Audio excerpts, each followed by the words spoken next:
एक छोटे से गांव में रामू अपनी पत्नी और छोटे बेटे के साथ रहता था। गांव में 3 साल से बारिश नहीं हुई थी। रामू के पास केवल 1 एकड़ सूखी जमीन और एक बूढ़ी गाय गौरी थी। एक रात उसके बेटे ने भूख से रोते हुए कहा, पिताजी, क्या कल हमें रोटी मिलेगी? रामू के पास कोई जवाब नहीं था। उसकी आंखों में आंसू थे, लेकिन दिल में भगवान पर भरोसा था। अगले दिन रामू काम की तलाश में तपती धूप में जा रहा था।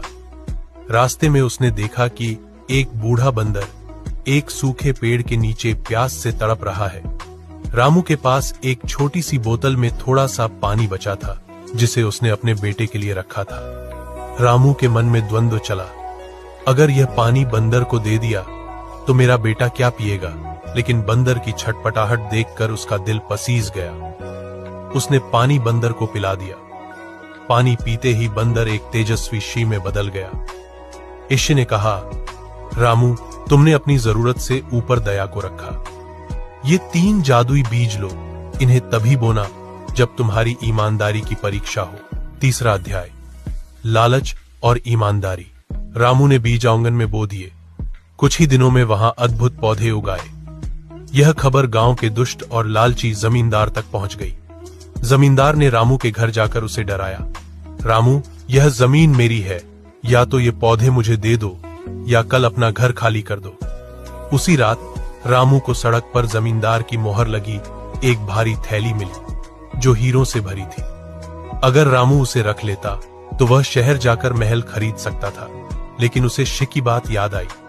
उसने रात में ही जमींदार के घर जाकर वह थैली लौटा दी। जमींदार हैरान रह गया कि इतना गरीब आदमी इतनी बड़ी दौलत कैसे लौटा सकता है। अगली सुबह जैसे ही सूरज की पहली किरण रामू के आंगन पर पड़ी, उन 3 पौधों से एक तेज रोशनी निकली। अचानक आसमान में काले बादल छा गए और केवल रामू के खेत और गांव पर ठंडी फुहारें पड़ने लगी। उन पौधों से अनाज नहीं, बल्कि शुद्ध सोने के दाने और मीठे फल निकलने लगे।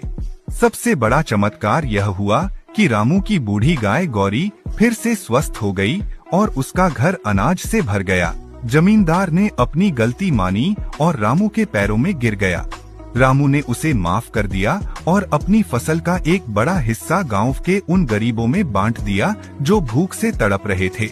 रामू ने सबको सिखाया कि मुसीबत कितनी भी बड़ी क्यों न हो, अगर इंसान अपनी ईमानदारी और दया नहीं छोड़ता तो ईश्वर स्वयं उसकी मदद के लिए आते हैं।